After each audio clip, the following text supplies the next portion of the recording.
quiero hablarles hoy y dentro de 8 días sobre el valor de la promesa o el valor de una promesa. Está la parte 1. Y quiero que hablemos de eso porque las promesas son demasiado importantes para todo el mundo. A ti te hacen una promesa y tú esperas que esa promesa se cumpla. ¿Sí ven?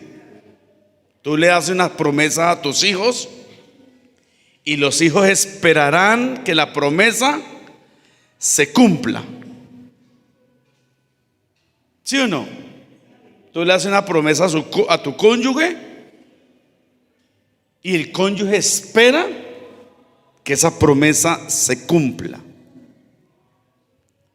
Y si le hacemos una promesa a Dios, Dios espera que esa promesa se cumpla. Y en esta enseñanza de estos 2 domingos,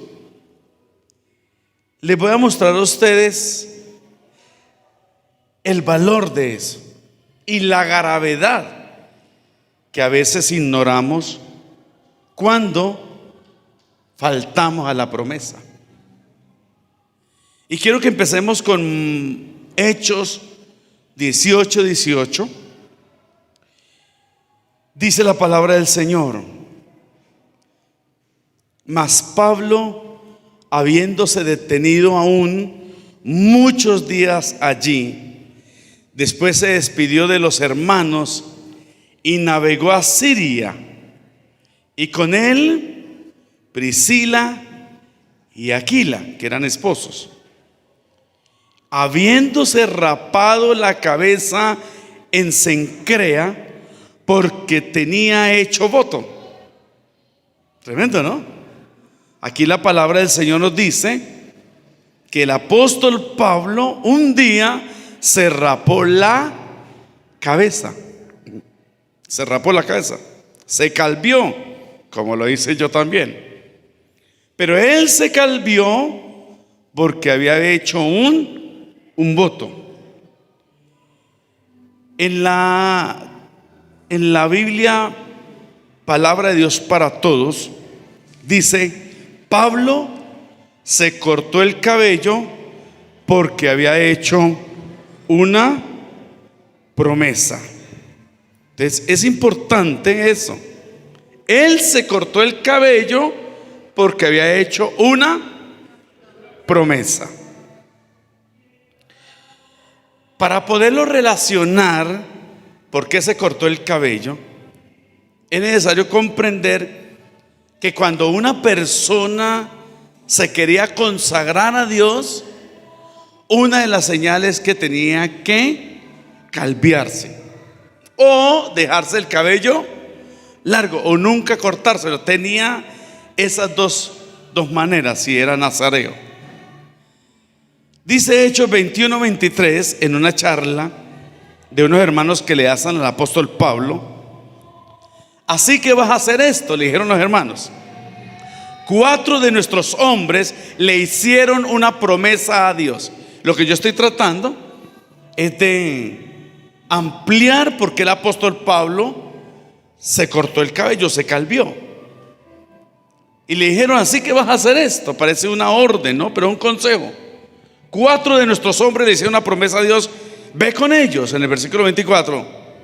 Acompáñalos a la ceremonia de purificación. Paga sus gastos para que se puedan cortar el cabello. Al hacer esto, les demostrarás a todos que no es cierto lo que han escuchado acerca de ti. Por el contrario, verán que tú vives en obediencia a la ley de Moisés. 4 hombres también tenían que hacerlo del apóstol Pablo, cortarse el cabello, pero aquí amplía cuál es la promesa. Y es una ceremonia de purificación, es decir, que es una promesa de consagración a Dios. Así que una señal era calviarse.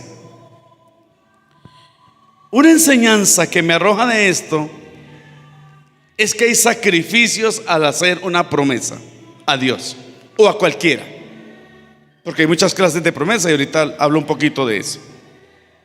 Hay sacrificios. ¿Qué se suponía que tenían que hacer? Durante 30 días no podían comer carne, ni beber vino, ni cortarse el cabello durante 30 días. En los últimos 7 días, que fue lo que hizo todo el apóstol Pablo, y no que la Biblia pues no menciona todo, solamente el historiador Josefo, que vivió por esos tiempos, él narra esto. Había que pasar los últimos 7 días en el templo, y al final del 7º día, o sea, cuando llevan 23 días, se iban para el templo. En el último día tenía que hacer varias cosas: presentar varias ofrendas. Tenían que presentar un cordero de un año por ofrenda por el pecado. Imagínense, tenían que sacrificar un cordero. Tenían que sacrificar un carnero por la paz o de paz.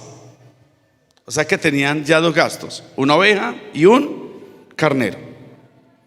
Tenían que llevar una cesta de panes sin levadura. Tenían que llevar tortas de harina con aceite y una ofrenda grande en carne y en bebida para dejarla en el templo. Y por último, tenían que afeitarse el cabello, y cogían el cabello y lo quemaban en el altar con el sacrificio que ellos presentaban. En otras palabras, era una promesa cara, hermanos. Caro.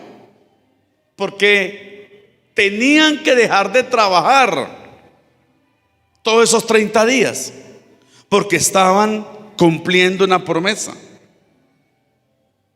Porque hoy en día, por ejemplo, cuando la gente ayuna, y muchas iglesias hacen eso, y no que nunca digo nada, es que ayunan trabajando, y yo no estoy de acuerdo. Porque cuando uno ayuna, uno debe sacar el tiempo para eso. Si no, se está aguantando hambre. Lo único que ha hecho es dejar de comer.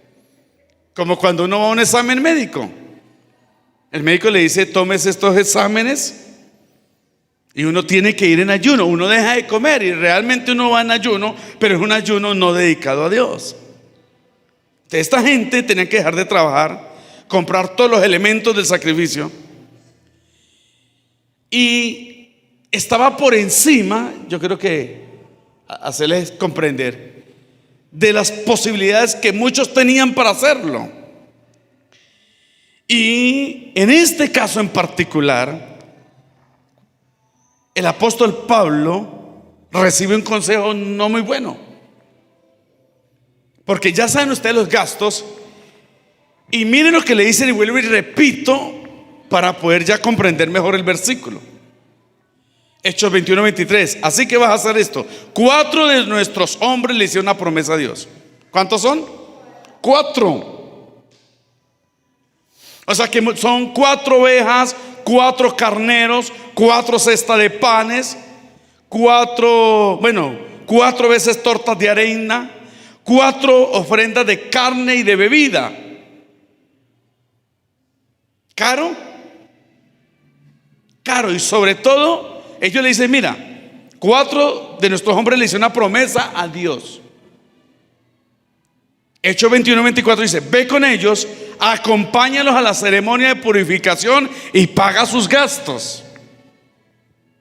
No puedo hablarles en sí de la situación porque no es el objetivo de la prédica, pero el apóstol Pablo no solamente hizo lo suyo, sino que también hizo lo de estos 4 hombres. Imagínense usted el gasto. Entonces yo quiero enfatizarles que al hacer una promesa a Dios es de sacrificios. Es de sacrificios. Cuesta poderlo cumplir. No cuesta prometer, porque prometer es fácil. Prometer es fácil. Pero en este caso cumplirlo. ¿Por qué? Porque se van a presentar muchos obstáculos. Y es muy feo, hermanos, cuando el hijo le dice a uno: papá, pero no cumpliste la promesa. Porque ha pasado que tú has prometido y no has podido por ciertas circunstancias de la vida. Pero los hijos ¿entienden eso? No, los hijos no entienden eso. Y anoche Elian me decía, quería que yo le prometiera algo. Y yo ya lo he aprendido. ¿Qué es lo que quiere que yo te prometa? Me decía, alguien me decía algo. ¿Y para cuándo es eso? Dijo, para dentro de 2 años. Y yo tomé una decisión de un día que hubo una circunstancia en la casa que no pude prometer. Y eso no fueron razones valederas para la familia. Y yo dije, no vuelvo a hacer eso. ¿Sí? Y mejor una sorpresa. Pero si prometo una salida y no la cumplo, como la esposa que le dice al esposo, él le promete una salida, pero el trabajo se extendió o algo pasó en el trabajo, no pudo cumplir.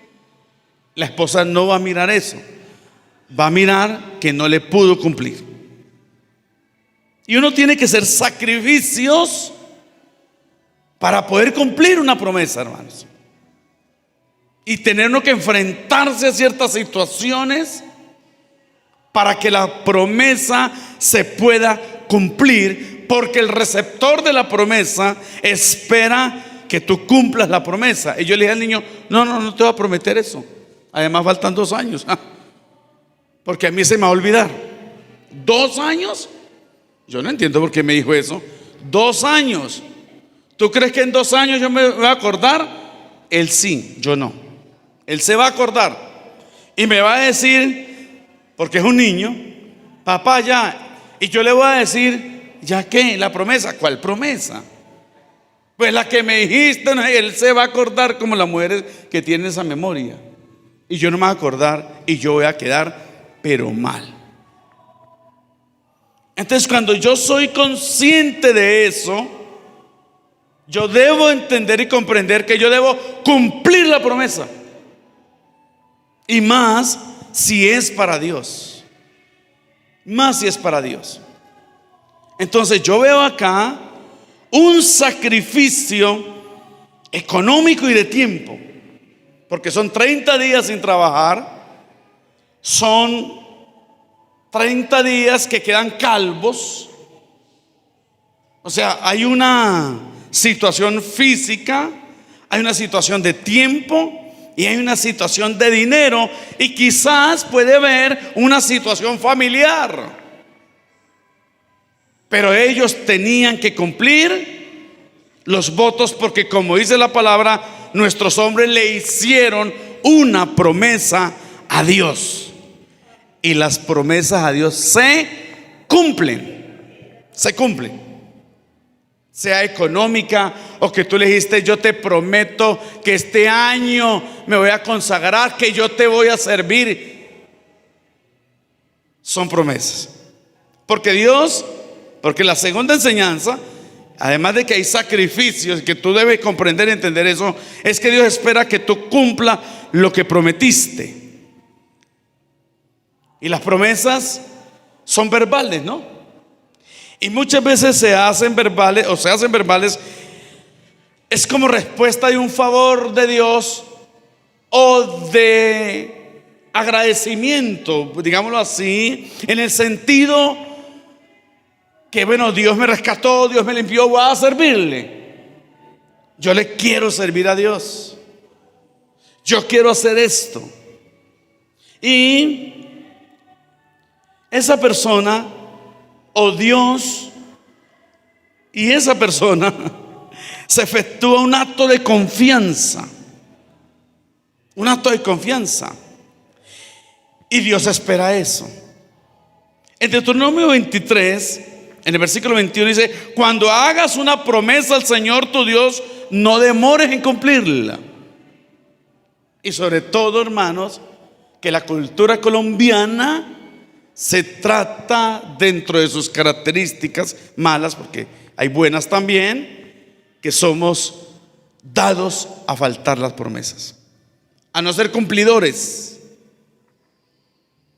Por eso hoy en día, hermanos, cuando hay una fiesta, y si es a las 4 de la tarde, usted ya sabe que debe llegar a las 6.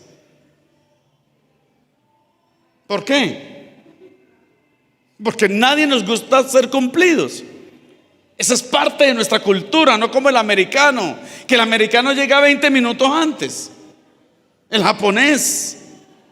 Nosotros no. Y por eso, cuando nosotros vamos al médico, tú debes llegar 20 minutos antes. ¿Te recuerdan, verdad? Y tú debes llegar 20 minutos antes. ¿Para qué? Porque si tú llegas faltando, creo que 5 o 7 minutos, ya no te atienden. ¿Y qué nos da? Ira. Y hay veces, yo soy una persona, a mí me gusta el cumplimiento. Me gusta, porque eso habla de mí. Y cuando pasan cosas que hay un trancón, no sé, y llego tarde, me indispongo, pero es la política de las EPS. Todo el mundo espera que tú cumplas, pero Dios espera que no te demores en cumplirla, sea la promesa que sea. Y en el 23, aunque todavía no va a hablar de eso, dice: deberás ser cuidadoso en cumplir todo lo que prometas. ¿Qué tenemos que cumplir? Todo lo que prometió. O sea, Dios no está de acuerdo en que cumpla una parte. Y Dios dice: mire, tú debes ser cuidadoso en cumplir todo lo que prometas, pues has prometido voluntariamente. Porque el rasgo principal de la promesa es el voluntariado, ¿no? ¿O quién te ha obligado a prometer? Nadie. La promesa es voluntaria. Y dice: deberás ser cuidadoso en cumplir todo lo que prometas, pues has prometido voluntariamente al Señor tu Dios lo que dijiste con tu propia boca. Sea que fue un momento de emoción, o porque eres muy impulsivo y emocionalista y hablaste y prometiste, pero a Dios no le interesa eso. A Dios lo que le interesa es que Él escuchó que tú dijiste: este año te voy a servir, este año me va a consagrar, este año cumpliré mis deberes como creyente, voy a pagar la promesa que hice a la iglesia. Toda promesa. Y Eclesiastés 5:4, que es los textos que hablan de la promesa, y habla varias cosas, pero yo tengo que hablarlas por partes. En el versículo 4, porque desde el versículo 2 está la promesa, o habla de la promesa. Dice: si le haces una promesa a Dios, cúmplela. Mire que Dios no dice: mira a ver si puedes cumplirla. No, hermanos. Porque si somos capaces de cumplir otras cosas, ¿cuánto más para Dios? Porque a Dios no le agrada la gente falta de seriedad. ¿Qué no le agrada a Dios? A la gente que tiene falta de seriedad. Porque Dios se siente burlado, hermanos.